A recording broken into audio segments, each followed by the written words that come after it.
सार्थ श्री ज्ञानेश्वरी अध्याय 14वा ओवी क्रमांक 101 पासून आता सुरुवात करूयात. आप पृथ्वी उत्कटे आणि तमो मात्रे निकृष्टे स्थावरू मटे उद्भिजुहा. जल व पृथ्वी यांचा विशेष अंश असून केवळ ज्यात तमोगुण दृष्टीस पडतो ते उद्भिज होय. पांचा पांच ही विरजी होती मन बुद्ध्यादी साजी ही हेतू जारजी ऐसे जाण. पंच ज्ञानेंद्रिये व पंच कर्मेंद्रिये ही ज्यात समान असतात व मन आणि बुद्धी यांची ज्याला जोड असते ते जारज होत. ऐसे चारी हे सरळ कर चरण तळ महाप्रकृती स्थूळ तेची शिर. याप्रमाणे हे जारज, अंडज, स्वेदज व उद्भिज असे 4 देह म्हणजे 2 हात व 2 चरणतळ असून अष्टधा प्रकृती हे ज्याचे शिर आहे. प्रवृत्ती पेलले पोट निवृत्ती ते पाठी नीट सूरयोनी अंगे 8 ऊर्ध्वाची. प्रपंच हे ज्याचे मोठे पोट असून निवृत्ती ही ज्याची पाठ आहे व बेंबीवरील भागात 8 देवसर्ग आहेत. कंठू उल्हासता स्वर्गू मृत्यू लोकू मध्यभागू अधोदेशू चांगू नितंबूतो. व वरील स्वर्गलोक हा कंठ, मृत्यूलोक हा मध्यभाग व पाताळलोक हा कमरेखालील भाग होय. ऐसे लेकरू एक प्रसवली हे देख जयाचे तिन्ही लोक बाळसे गा. असे एक लेकरू या मायेस झाले, 3 लोकांचा विस्तार हे या मुलाचे बाळसे होय. 84 लक्ष योनी तिये कांडा पेरा सांदनी वाढे प्रतिदिनी बाळक हे. 84 लक्ष योनी म्हणजे त्याच्या बोटांची पेरी व सांधे असून हे मूल प्रतिदिनी वृद्धिंगत होते. नाना देह अवयवी नामाची लेणी लेववी मोहस्तन्ये वाढवी नित्य नवे. नाना प्रकारचे देह, अवयव व नामे हे अलंकार घालून माया ही त्या मुलाला मोहरूप स्तनपान देऊन वाढविते. सृष्टी वेगवेगळिया तिया करांघ्री आंगोळिया भिन्नाभिमान सुदलिया मुदिया तेथे. वेगवेगळ्या सृष्टी ह्या त्याची बोटे व करंगळ्या होत आणि निरनिराळ्या प्रकारचे देह ह्या त्यामधील अंगठ्या होत. हे कोलते चराचर विचारित सुंदर प्रसवोनी थोर थोरावली. असे एकुलते एक विश्वरूपी लेकरू अज्ञानरूपी प्रकृतीस जन्मल्यावर आपण भाग्यवान आहो असे तिला वाटले. पै ब्रह्मा प्रातःकाळू विष्णू तो माध्यान्हो वेळू सदाशिव सायंकाळू बाळायया. ब्रह्मा हा या बाळाचा प्रातःकाल, विष्णू हा माध्यान्ह काल व सदाशिव हा सायंकाल म्हणजे उत्पत्ती स्थिती व लय हे 3 काल होत. महाप्रळय असे जे खेळोनी निवांत निजे विषमज्ञाने उमजे कल्पोदयी.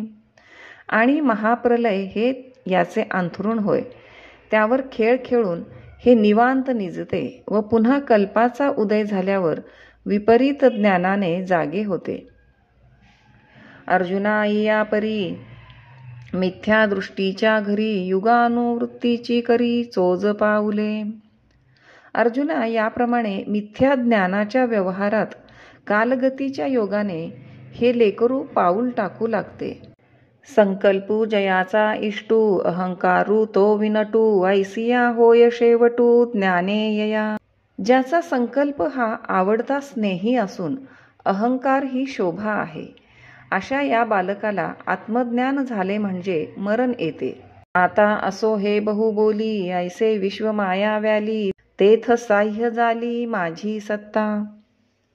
असो आता विशेष वर्णन न करिता इतकेच सांगतो की याप्रमाणे मायेपासून ते विश्व माझ्या सत्तेच्या साह्याने उत्पन्न झाले.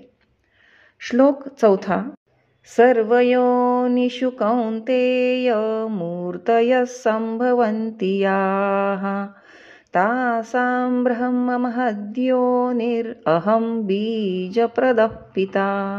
अर्थात हे अर्जुना, देवादी सर्व योनींमध्ये ज्या मूर्ती जे आकार, जी शरीरे उत्पन्न होतात, त्या सर्व मूर्तींचे माझी प्रकृती उत्पत्ती स्थान आहे व मी बीज देणारा जनक आहे.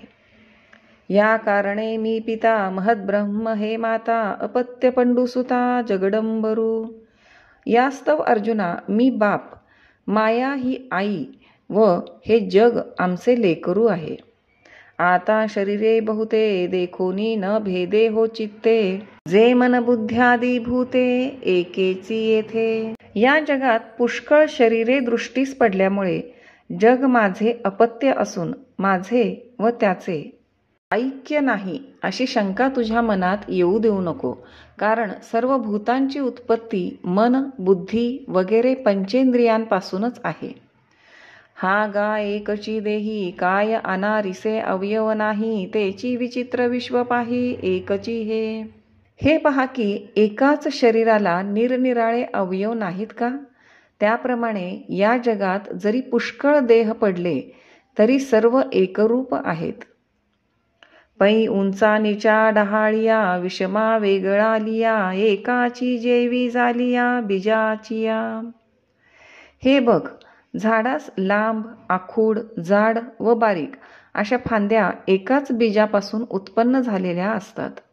आणि संबंधू तोही ऐसा, मृत्तिके घटू लेकू जैसा, काम पटत्व कापुसा नातू होय. म्हणून जगत व मी यांचा संबंध असा आहे, ज्याप्रमाणे मातीपासून उत्पन्न झालेला घट मातीचे लेकरू होय, किंवा वस्त्र हे कापसाचे नातवंड होय.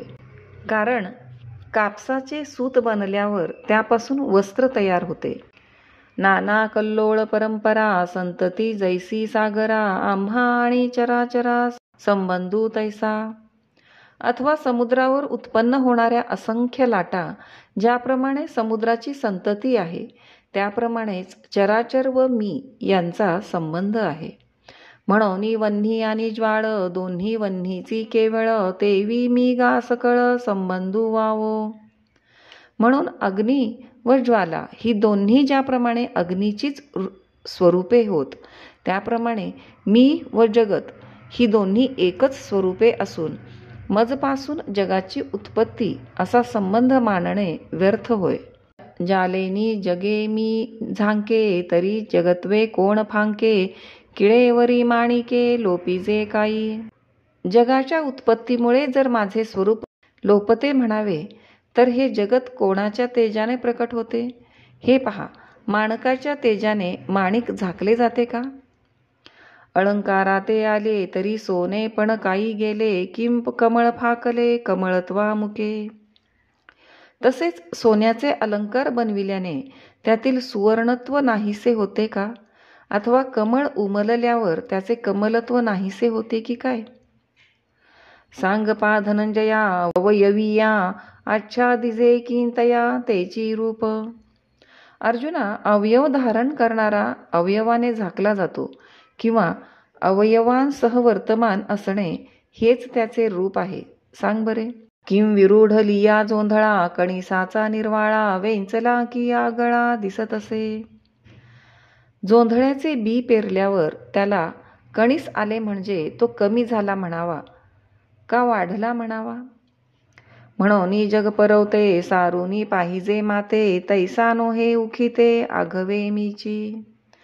म्हणून जगाला बाजूस सारून मला पाहू म्हणशील तर मी निराळा दिसणार नाही, कारण मीच सर्व जगद्रूप आहे. हा तू साचोकारा निश्चयाचा खरा, गांठी बांधविरा जीवाची. हे वीरा, या सिद्धांताची तू आपल्या मनात खरोखर पूर्णपणे गाठ बांधून ठेव. आता मिया मज दाविला, शरीरी वेगळाला, गुणी मीची बांधिला ऐसा आवडे.